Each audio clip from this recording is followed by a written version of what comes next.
क्या आप जानते हैं कि महाराष्ट्र में एक ऐसी अजीब और अफसोसनाक वारदात हुई थी जिसे शायद ही कोई कल्पना कर सकता होगा कि ऐसा भी क्राइम होता है। लोग सड़कों पर उतरकर प्रदर्शन करने लगे और ये इतने गुस्से में थे कि पुलिस फोर्स को इन्हें संभालने के लिए आना पड़ा।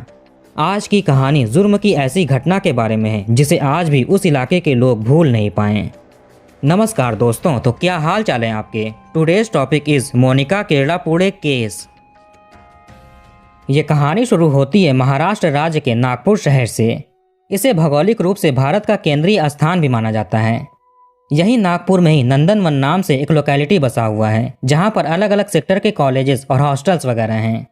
बात 11 मार्च 2011 की है। सुबह के 11 बजे के आसपास का समय हो रहा होगा। बाहर रोड पर काफ़ी चहल पहल थी, दुकानें वगैरह खुल चुकी थीं, ट्रैफिक बढ़ रहे थे।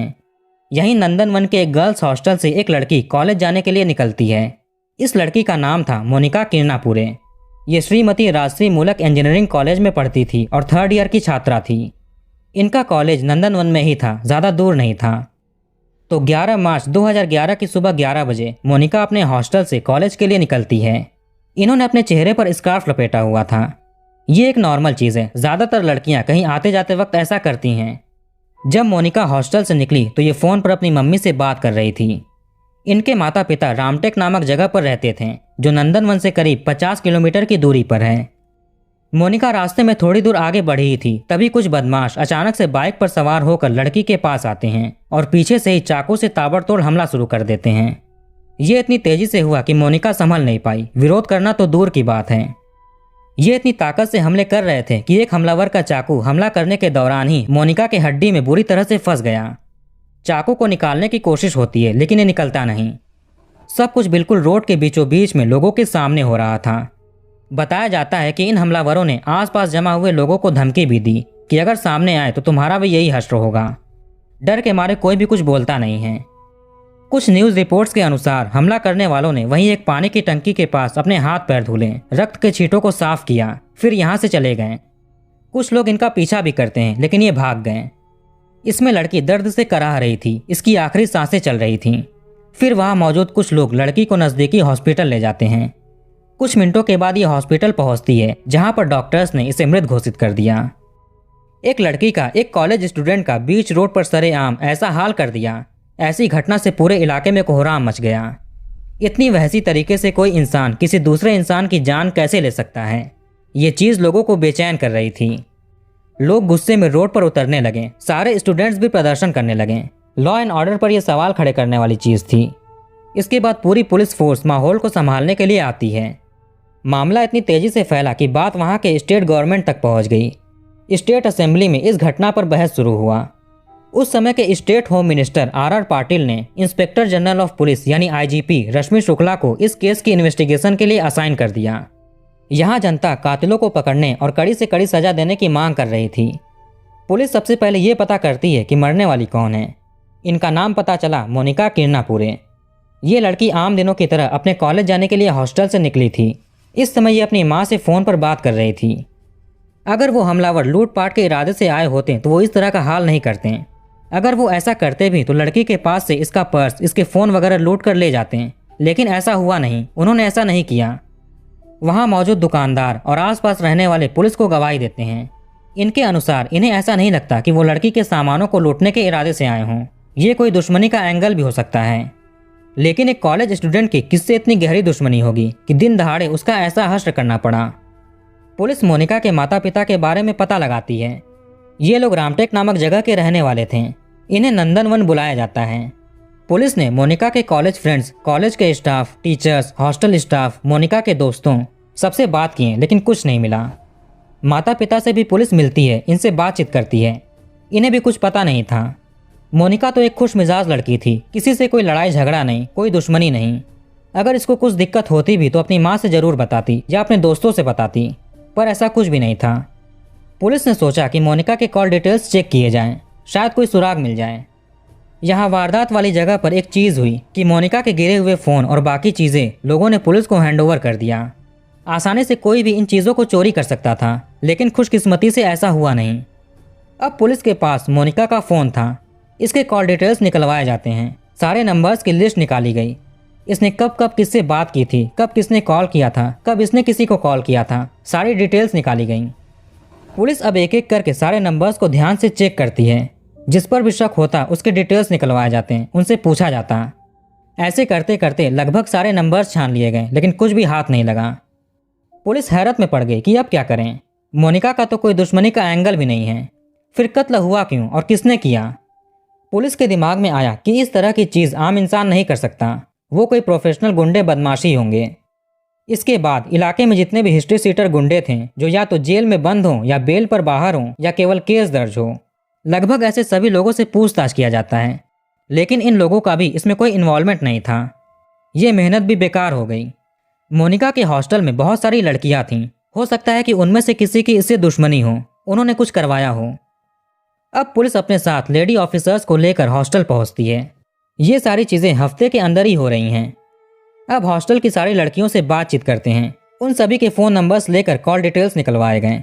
जैसा मोनिका के कॉल रिकॉर्ड्स के साथ हुआ वैसा यहाँ भी होता है। पुलिस हर एक लड़की की कॉल डिटेल्स बारी बारी चेक करती है। ये अपने घर वालों से बात करती थीं, कुछ के अलग अलग हॉस्टल के दोस्त थे, कुछ के बॉयफ्रेंड भी थे। इस तरह से इनके घर वालों से, दोस्तों से, बॉयफ्रेंड से, सबसे बात किया जाता है। लेकिन यहाँ से भी मोनिका से जुड़ा कुछ भी हाथ नहीं लगा। यही सब कुछ चल ही रहा था, तभी इसी हॉस्टल की एक लड़की सविता, नाम चेंज है, इसने एक लेडी पुलिस कांस्टेबल को एक बयान दिया कि इसको एक लड़के का अक्सर कॉल आता है और ये लड़का हमेशा हॉस्टल में रहने वाली एक लड़की के बारे में पूछता रहता है। उसकी हर एक डिटेल लेता है कि वो कहाँ पर है, क्या कर रही है, आगे क्या करेगी, कहाँ पर जाएगी, कब जाएगी, मतलब सब कुछ। ये सुनकर लेडी पुलिस सविता से और भी चीज़ें पूछती हैं, जैसे कि उस लड़के के बारे में, लड़की के बारे में, वो क्यों इतनी डिटेल्स पूछता है और तुम क्यों किसी और की पर्सनल चीज़ें किसी और को बताती हो। इन सभी बातचीत के दौरान पता चला कि लड़की का नाम रेखा है। ये भी बदला हुआ नाम है, कहीं कहीं आपको रेखा की जगह पर कुछ और नाम मिल सकता है। तो लड़की का नाम रेखा था और लड़के का कुणाल जायसवाल। रेखा 3rd ईयर की कंप्यूटर इंजीनियरिंग की छात्रा थी। कोई भी इंसान अगर किसी को कॉल करके उसके जानने वाले के बारे में पूछेगा तो जाहिर सी बात है कि बिना कारण जाने कोई बताएगा नहीं। यहाँ भी ऐसा ही हुआ। कुणाल ने सविता को वजह बताई कि रेखा इसकी गर्लफ्रेंड है, इसने इससे 14,000 रुपये उधार लिए हैं। वो कह रही है पैसे लौटाने को, लेकिन वो लौटा नहीं रही। मुझे जानना है कि वो दिन भर करती क्या है, मेरा कॉल भी नहीं उठा रही है और मिलती भी नहीं। ऐसे ही कुणाल ने अपनी सारी दुख भरी कहानी सविता को सुनाई। फिर सविता रेखा के बारे में बताने के लिए रेडी हो गई।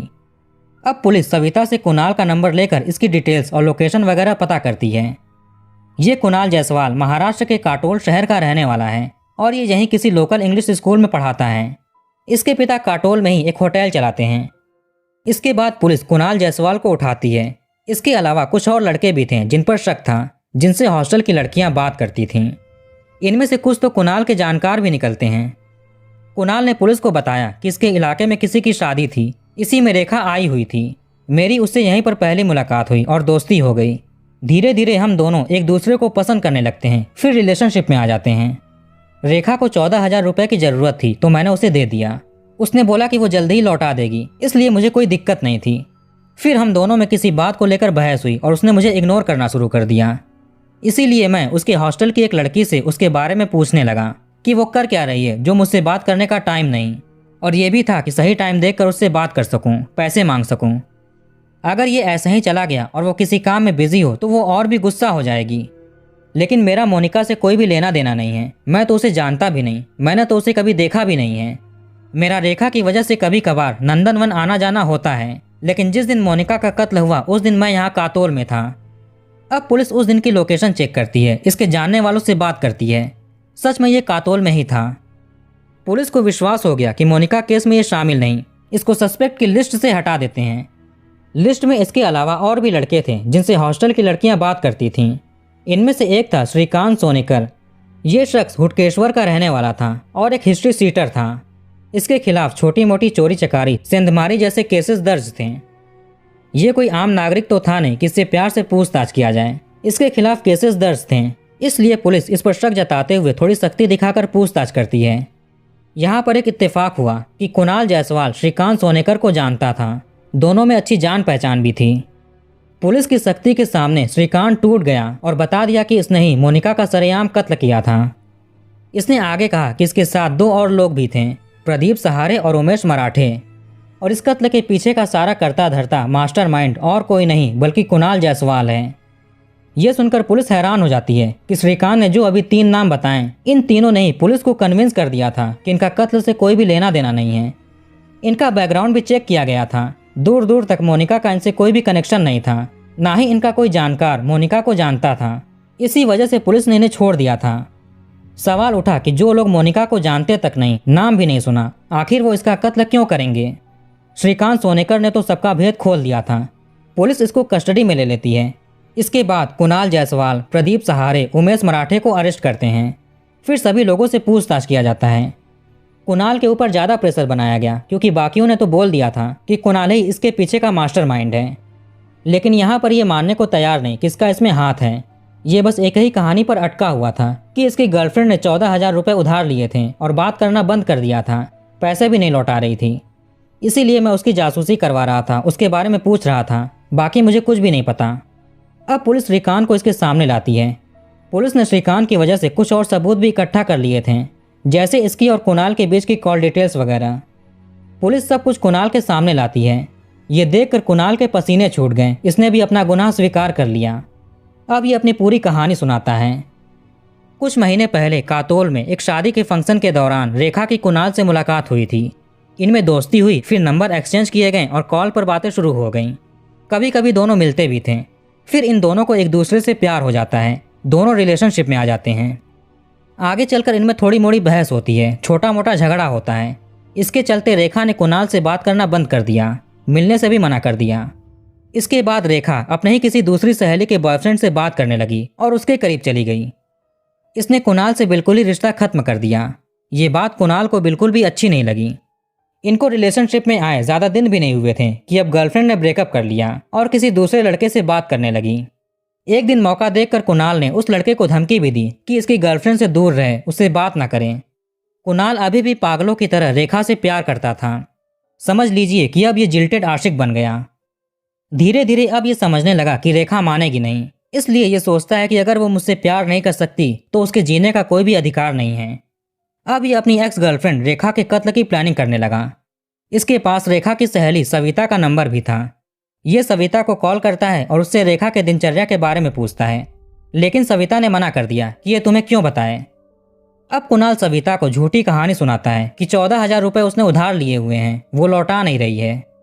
ये सुनकर सविता मान जाती है और सब कुछ कुणाल को रेखा के बारे में बताने लगती है। इस तरह से कुणाल को रेखा की सारी जानकारी मिलने लगी। कब कब वो क्या क्या करती है, कहाँ कहाँ पर जाती है, किससे मिलती है, सब कुछ। कुणाल तो कोई प्रोफेशनल क्रिमिनल था नहीं, इसलिए इसने एक शख्स को हायर किया जो छोटी मोटी चोरियां करता था, श्रीकांत सोनेकर। कुणाल ने इसको रेखा के कत्ल की सुपारी दी। 1.5 लाख रुपए में सुपारी फिक्स की गई।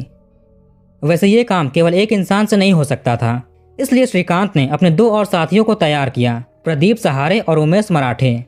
अब ये चारों मिलकर प्लानिंग करते हैं कब और किस दिन काम को अंजाम देना है। डेट फिक्स हुई 11 मार्च 2011। कुणाल सविता से रेखा के पल पल की खबर ले रहा था। करीब 2 दिन पहले कुणाल और प्रदीप ने खुद रेखा की रेकी की, ये कंफर्म करने के लिए कि वो सविता के बताए गए टाइम पर काम कर रही है या फिर नहीं, वो अपने रूटीन को फॉलो कर रही है या नहीं। ये करीब 11 बजे के आसपास हॉस्टल से कॉलेज के लिए निकलती थी। कुणाल ने पहले ही सोच लिया था कि ये कत्ल वाले दिन हर हालत में कातोल चला जाएगा। नंदनवन इसे नहीं रुकना है, वरना सबको शक हो जाएगा। इसलिए रेकी वाली रात को ही ये अपने घर वापस चला गया। प्रदीप भी इसके साथ था। अब आती है तारीख 11 मार्च 2011। कुणाल के कहे अनुसार ये सुपारी के कातिल अपने टाइम से हॉस्टल के पास बाइक लेकर खड़े हो गए और अपने शिकार का इंतजार करने लगे। ये बिल्कुल तैयार थे। इन्होंने नशा भी कर रखा था, क्योंकि ऐसी दरिंदगी वाले काम होश में करना बहुत मुश्किल है, इसलिए इनके लिए नशा करना जरूरी था और ये नशे में धुत थे। करीब 11 बजे कुणाल ने सविता को कॉल किया और पूछा कि रेखा वहाँ पर है कि नहीं। सविता कुछ काम में व्यस्त थी, इसने बोला कि कुछ देर पहले वो चली गई। इतना सुनकर कुणाल ने तुरंत ये कॉल कट किया और श्रीकांत को कॉल लगाया और बोला कि लड़की अभी गेट से बाहर निकली है। इन सभी को यह भी पता था कि रेखा ने स्कार्फ लगाया होगा, चेहरा ढका होगा। कुणाल के इशारा करते ही ये कातिल बाइक से लड़की का पीछा करने लगे। थोड़ी दूर चलने के बाद ये लड़की के पास आते हैं और चाकू से ताबड़तोड़ वार करने लगते हैं। चाकू हड्डी में फंस गया। फिर ये लोग यहाँ से भाग गए। इस कत्ल के बाद जब इसकी खबर न्यूज़ में चलने लगी तो कुणाल इसे देखकर हैरान परेशान होने लगता है, क्योंकि ये लड़की कोई और थी। इसने रेखा के बजाय गलती से किसी और का कत्ल करवा दिया। ये सभी लोग उस लड़की को जानते तक नहीं थे, चेहरा भी नहीं देखा था। लेकिन अब जो होना था वो तो हो गया। इसके बाद सभी के सभी अंडरग्राउंड हो जाते हैं। फिर भी पुलिस ने इन सभी को अनजाने में सही लेकिन पकड़कर पूछताछ किया। आगे पता चला कि जब सविता ने बोला कि रेखा कुछ देर पहले कॉलेज के लिए निकल गई, इसके लिए कुछ देर का मतलब था 2 घंटे पहले, यानी ये बात 11 बजे हो रही है तो सुबह 9 बजे ही रेखा कॉलेज के लिए चली गई थी। इधर कुणाल ने कुछ देर का मतलब समझा 2-3 मिनट या अभी अभी, इसलिए इसने तुरंत सुपारी के कातिलों को आदेश दिया कि लड़की हॉस्टल से अभी अभी निकली है। सविता ये बात अच्छे से जानती थी कि रेखा 9 बजे कॉलेज गई है, लेकिन इसने एग्जैक्ट टाइम ना बताकर बोला कुछ देर पहले गई। ये इसने कैजुअली बोला, खुद की बातों पर ध्यान नहीं दिया। इस तरह से जिस लड़की की किसी से कोई दुश्मनी नहीं, कोई गलती नहीं, कोई लेना देना नहीं, उसका कत्ल हुआ, यानी मोनिका किरनापुरे का कत्ल हुआ। जिसका कत्ल करना था वो बच गई। इस दिन रेखा को कॉलेज में कोई काम था, इसलिए वो जल्दी चली गई थी। ऐसी कहानी के बाहर आते ही नागपुर में और भी बवाल मच गया। लोगों का गुस्सा और भी अधिक होने लगा। मोनिका के माता पिता आम लोग थे, ये लोग कुछ कर भी नहीं सकते थे। 11 मार्च 2011 को ये घटना घटित हुई थी। आगे पुलिस ने 9 जून 2011 को 750 पेजेस की चार्जशीट नागपुर सेशन कोर्ट में फाइल की। इसके ठीक 1 साल के बाद कोर्ट में मुकदमा शुरू हुआ। माहौल को देखते हुए स्टेट गवर्नमेंट देश के सबसे बेहतरीन पब्लिक प्रोसिक्यूटर्स में से एक उज्जवल निकम को इस केस में अपॉइंट किया, जो मोनिका की तरफ से केस लड़ेंगे। ये काफ़ी नामी वकील हैं। इन्होंने गुलशन कुमार केस, प्रमोद महाजन केस, प्रीति राठी केस, इसके अलावा ये मुंबई में हुए बॉम्ब ब्लास्ट के केसेस भी हैंडल कर चुके हैं। पता नहीं कितना सच या झूठ है, लेकिन रिपोर्ट्स के अनुसार लाल सिंह चड्ढा मूवी के बाद अभिनेता आमिर खान इनकी बायोपिक करेंगे। खैर, इस केस की सुनवाई 2012 से शुरू होती है। इन्होंने इस केस में बहुत सारे पॉइंट्स रखे कि कुणाल जिस्म का भूखा भेड़िया है। ये जिस लड़की का कत्ल करने की प्लानिंग करता रहा, एक टीचर होने के बावजूद उससे एक रात बिताने की बात कहकर इसने अपने अनैतिकता का परिचय दिया। एक टीचर का ऐसा सोच रखना बहुत घिनौनी बात है। जिस तरह की क्रूर घटना इन्होंने गलतफहमी में आकर की, वो rarest of the rare category में आती है। इसलिए इन सभी को फांसी की सजा होनी चाहिए। अगर ये बच गए तो शायद ये जिसको मारने वाले थे वो ना बचे। उज्जवल निकम के इस बात पर आरोपियों का प्रतिनिधित्व कर रहे वकील सुदीप जायसवाल ने कहा कि ऐसे कत्ल हर दिन सैकड़ों होते हैं। लगभग 400 ऐसे केसेस पहले ही दर्ज हो चुके हैं। फिर ये rarest of the rare case कैसे हुआ? इन्होंने आगे अपनी दलील दी कि कुणाल का पीछे कोई क्रिमिनल रिकॉर्ड नहीं है, किसी से कोई दुश्मनी या लड़ाई झगड़े की शिकायत नहीं है, ये कोई हिस्ट्री सीटर नहीं। इस बात पर भी ध्यान दिया जाए। दोनों तरफ से काफ़ी बहस हुई। अंततः सारे सबूत, 31 गवाहों की गवाही, दलीलें, सारी चीजें देखने सुनने के बाद नागपुर सेशन कोर्ट ने जून 2015 में कुणाल जायसवाल, प्रदीप सहारे, श्रीकांत सोनेकर और उमेश मराठे को उम्र कैद की सजा सुना दिया। साथ में कुणाल के ऊपर 1 लाख रुपए और बाकी 3 पर 5-5 हजार रुपयों का जुर्माना लगाया, जो ये मोनिका के माता पिता को देंगे। ना देने पर पहले 2 साल की इन्हें जेल होगी, फिर उम्र कैद होगा। इन चारों के अलावा 2 और लोग भी थे, रामेश्वर सोनेकर और गीता मलदूरे। इन दोनों के खिलाफ कोई भी सबूत नहीं मिला तो इन्हें छोड़ दिया गया। आगे ये केस बॉम्बे हाई कोर्ट में जाता है। यहाँ भी सारी चीज़ें देखने सुनने के बाद अगस्त 2017 में चारों को उम्र कैद हो गई।